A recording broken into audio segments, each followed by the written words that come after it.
Hi everyone, Alex is joining TGV here. You're probably wondering why I'm making this video. Well, following a poll I made like a day or two ago. I don't know, I'm kind of losing memory with how fast time's going, but with that vote poll I asked if you guys wanted me to make a video of what was going to happen for the original Sodor Corrupted Soul story. I'm talking about the one I made in 2022, just the normal. So I voted whether or not I should make a video discussing what would happen if I didn't cancel it. And you guys voted yes. Well, most of you did. And as for the most of you who did vote yes, this is why I'm making this video. To discuss what was going to happen if I didn't cancel Sodor Corrupted Soul. I will make a bit of an announcement about SCSR episode 4 at the end of this little discussion thing. So before we get into it though, I'm just going to switch things up a bit. So I'm just, for this one, instead of just you all like looking at me and just listening to me speak, I'm going to switch it up a bit by having a TGV duplex run in the background. So I'm going to run a career scenario on the LGV Recorrupt Alps route while I explain the story of Sodor Corrupted Soul if I were to keep going with it from 2022. So let's get to that. How's that look? Pretty cool, huh? Good. Or if not, well, deal with it. Anyway, I'm not going to waste any more time and I'm going to explain what would happen if I continued the original Sodor Corrupted Soul story. So after episode 2, this is when Gordon rushed past Thomas and he crashed into Douglas. Spoiler alert, he dies. Thomas will find that out later because Gordon crashed not too far from where he was. Well, what happened to Donald when he like went in front of Thomas? Well, he went over to Gordon because he made a really loud noise. And if you guys have been keeping up to date with both the original and the Recorrupted Sodor Corrupted Soul series, you would know that the ones who are infected are blind, but they can hear. And well, since Gordon made a lot of noise, Donald would be drawn to that because he, along with his twin Douglas, are infected. I'll discuss what happened to Douglas after I discuss what would happen with Donald. So he goes over, and that leaves Thomas, Annie, and Claire, well, fine, unscathed. A little scared, and by a little I mean a lot, but nonetheless unscathed. So Thomas's driver went to find some stuff. I was working on the 3rd episode before cancelling the whole series altogether. So he went into the actual yard at Elsbridge, I don't know, but wherever they were, it's been so long since I made the 2nd episode of the original Sodor Corrupted Soul, I can't remember at all. But he found like a coal truck or something, whatever he found, and so they go to pick it up, and then they went on their way. And then Thomas finds Gordon's corpse, which was on fire. Because Gordon collided head-on into Douglas at full speed, and a good chunk of metal would have gone into his spoiler. Actually, no, his boiler, well, let's picture this right. So Gordon was traveling at like, I don't know, a good 70 to 80 miles an hour, and he slammed straight into Douglas, who was, actually, he was moving, but like when Gordon actually crashed into Douglas, he wasn't. Why was that? I don't know. I guess because I didn't really feel like moving him. I didn't feel like moving the two trains into each other, especially if one's going way faster than the other. So I thought leaving him on a standstill would be good, or at least good enough. Now looking back, it maybe was not, but hey, I was younger back then, and a little bit dumb. But moving on from that. Anyway, Gordon crashes into Douglas, which causes Gordon's spoiler to bend in on itself from the speed he ran into him, causing it to blow up, and him to basically burn to death. He doesn't feel anything though, because when he crashes into Douglas, everything just goes black for him. So going back to Thomas, he finds Gordon's corpse, he's pretty disturbed from it, and who can blame him? I'm not trying to see a burning corpse. I don't think anyone does. Unfortunately for Thomas, he sees just that and is both very shocked and heartbroken because he's gotten to love and know Gordon is, and to see him burning dead like that, it just makes him a bit emotional. So he just carries on with his journey. As for Douglas, what happened to him? He surprisingly lives, albeit in a very rough shape. I'm just thinking, but yeah, he somehow survives. How did he do that? Good question. Actually, no, he's an infected, so yeah, infecteds are built different. Or at least from what I've learned from the amount of stuff I've seen online. So yeah, eventually Thomas finds Percy and Toby, just like in the Recorruption series. But unlike in the Recorruption series, Henrietta's actually with Toby. Now, for the Recorruption series, the reason why I had the two separated as opposed to having them together, it was meant to be more of an emotional moment for Henrietta, because like her and Toby have a really close friendship. And if you put two close friends apart, expect some negative mental health changes. Henrietta got just that in the Recorruption series. Fortunately, she was able to reunite with Toby, which fulfilled her mental health like a lot. Like, it quickly made her turn her mental health into a more positive state after finding Toby, thanks to Thomas. But the two were together in the original series. Yeah, so there were other things were gonna happen, but I kind of forget now. So I'm just listing off like just the major bits so that we don't turn this into like a half an hour long snore fest. Because I don't think anyone wants that. Do you want that? Good, neither do I. Anyway, moving on before this does become a snore fest. So what's next? Oh yeah, so Thomas stays with Percy and Toby for a bit. They go and try and find survivors. Some attempts are more successful than others, and they do have a bit of run-ins with the infected a bit. Sometimes Donald and Douglas, other times other engines, and other humans and animals. So with the mist, right? We know it's purple, and well, I won't say too much on how it affects people. I'll make sure that episode 4 explains more of that. Give me a quick second, lads. Sorry for the interruption. What was I gonna say again? Give me a quick second. Sorry about that, guys. I'll make sure to cut that out in the editing. Now, where was I before I got rudely interrupted? I was at... Oh yeah, I was up a little bit with Thomas, Percy, and Toby were fighting survivors. Oh no, I was talking about the mist, the purple mist, because I won't say to you guys how it like turns people and animals, basically any living being that moves around. So this doesn't involve trees because they don't move, as in they don't walk around because they don't have legs.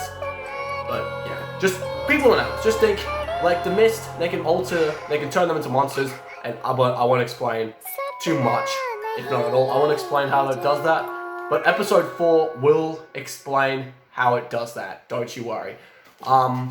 Actually, I'll just say a little bit though. The mist is influential on the living beings' minds, just being people and animals. So it kind of alters their minds and eventually changes them into monsters, horrific monsters. So yeah, that's basically it. So Thomas, Percy, and Toby, they have a run-in with those, and somewhere down the track, they do find a way to like completely change the mist from being purple to being white again, and eventually just eroding to nothing. So I actually don't know how they're gonna do this, and this is something I'm gonna struggle a bit with the Recorruption series on how I'm gonna like end this series off. I kind of do have an idea on how I'm gonna do it, but that's definitely gonna change as time goes on, but I've got a rough idea. And no, I'm not telling you what that is, because if I do, it'll spoil it, and it'll make the ending less exciting. So yeah, that's basically that. You'll see it though, don't worry, it may take like a year, 2, could be 3, but I'd rather do this properly and have it take 3 or more years to end this than to just rush it and just end it off poorly. Because I put a lot of work into the Recorruption series, and I want to be able to end it on a high note. I really, really do. I'll explain why I decided to remaster Sodor Corrupted Soul after I finish this explanation. So, I'm sorry, I'm just losing a bit of my thought. I'm just thinking oh yeah, this is how Thomas, Percy, and Toby, how they cure everyone. And they actually go undergo a bit of a showdown with Donald and Douglas, who were going to be the main antagonists of the original Sodor Corrupted Soul. So this apocalypse thing goes on for like 2 weeks. 2 weeks. And then eventually they have, Thomas, Percy, and Toby have enough, and they decide to like try and find a way to end the mist. Well, at least not make the mist purple anymore, and changing people and animals and engines into horrific monsters. Basically to get everyone back to normal. It wasn't going to be easy though. At least, I don't think it will when I explain this. It might sound easy, it may not. Either way, I'm going to explain it, and we'll see where that ends us up. So when they're like out trying to find any clues, they find a couple like audio recordings.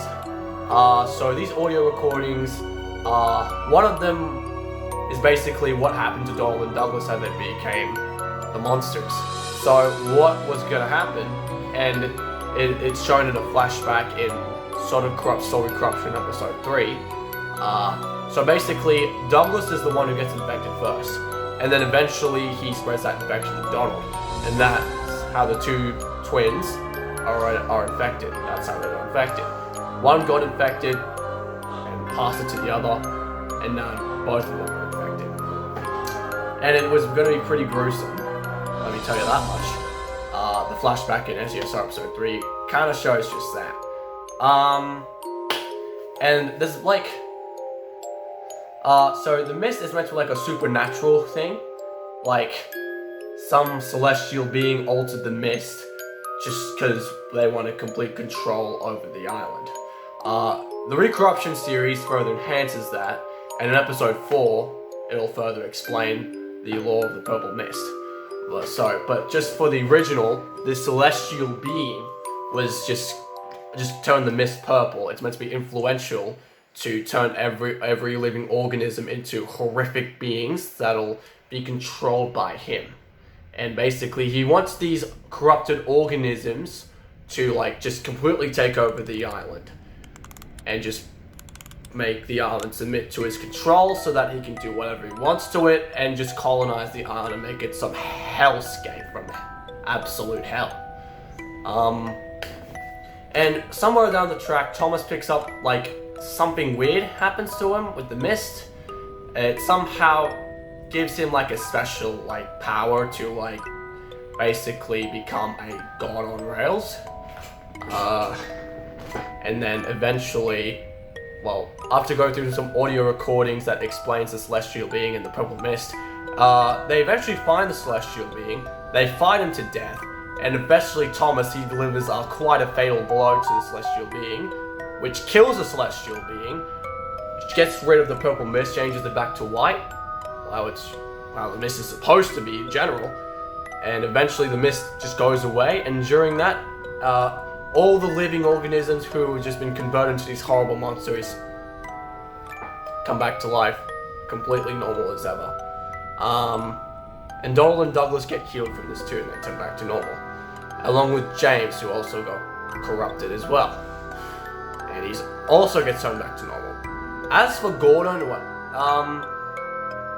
I was thinking of like having some randos come by and like rebuild him.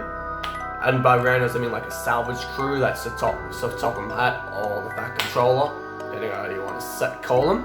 Sends out the salvage crew to try and like rebuild Gordon, bring him back to life. Now how does he know about Gordon's death, you ask? Well, Thomas tells him eventually, and the Fat Controller, not wanting to let Gordon go just yet, sends out a salvage crew to see if they could rebuild him and bring him back to life. Fortunately, they succeed in doing just that, and Gordon comes back stronger than ever. Alright, so now that I've explained how the original story is going to go, and now that you understand it, or maybe you don't, and that's okay if you don't understand it, because I kind of don't either, and that's why I just cancelled the original series outright. I feel like it was just too mundane, like just too like too cliche, I guess. And just overall, not much was gonna happen. Not, at least not on the scale of what's gonna come with Sodor Corrupted Soul Recorruption. And some things won't make much sense, and there's more to be told. Just the original series would leave a bit more untold than what Recorruption's going to tell as I go on with making more episodes for Sodor Corrupted Soul Recorruption. So yeah, just a lot of plot holes, a bit of a dumb storyline, predictable like structure. The ending is a bit meh. So yeah, that's why I cancelled the series outright. But why did I remaster it? Or Recorrupt it? Why did I do that instead of just leaving it for the dead? Well, because of you guys. I noticed that you guys really liked what I did with the original Sodor Corrupted Soul. Even if the story was a bit... The views were pretty high for both episodes, which I was pretty impressed with. And when I put up that vote poll in 2023, I asked if you guys wanted me to remaster Sodor Corrupted Soul. And a good lot of you voted yes. And so I did just that. And well, 3 years after the release of the first episode, the Recorruption series now has 3 episodes with a 4th on the way. And I will continue to expand more on the lore of the Purple Mist and the Celestial Being. Recorruption episode 3 showed 2 Celestial Beings. You can check that out via the link in the description below so that you know what I mean. Episode 4, I promise you, will explain more on the Purple Mist and the 2 Celestial Beings and the relationship they share. I don't think I was supposed to. Whoops. If you haven't seen episode 3, give it a watch so that you know what I mean by the relationship they have, or at least they used to have. And episode 4 will further expand on that. So if I were you, I'd check out the Recorruption series. You can check that out via the link in the description. It'll take you to the playlist. It'll have like all 3 episodes on that playlist. And I'll add the 4th one onto that playlist when I'm finished making the episode. And subscribe and make sure you have all notifications turned on so that you never miss so that you don't miss the 4th episode, because it's gonna be a lot. Trust me.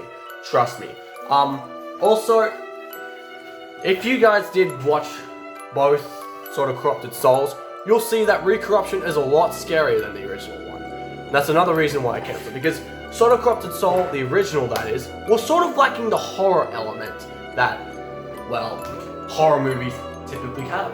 Like, actually scary scenes, jump scares, or good couple, kind of, and a more darker atmosphere, tone, and more suspense.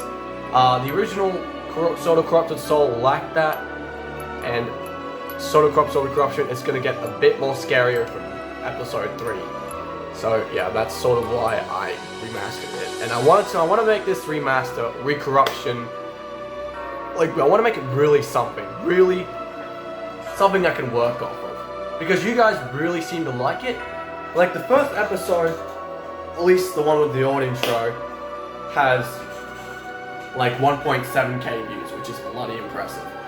And episode 3 is on track to getting like 330 views sometime in the next month.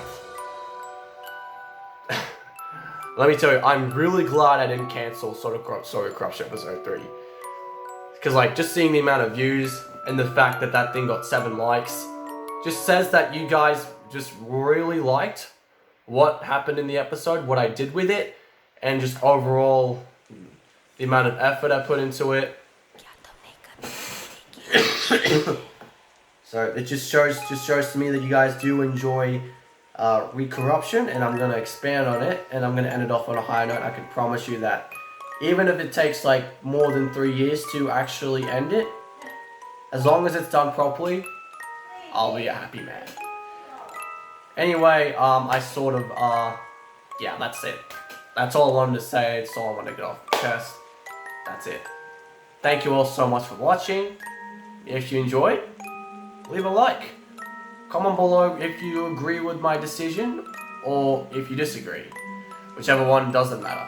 Subscribe, definitely subscribe, and definitely hit the bell to turn on all notifications so you don't miss episode 4, because it'll really explain the 2 celestial beings and the purple mist. It'll really explain that. It will go more into depth with the lore of the purple mist and the 2 celestial beings than what you guys saw in episode 3.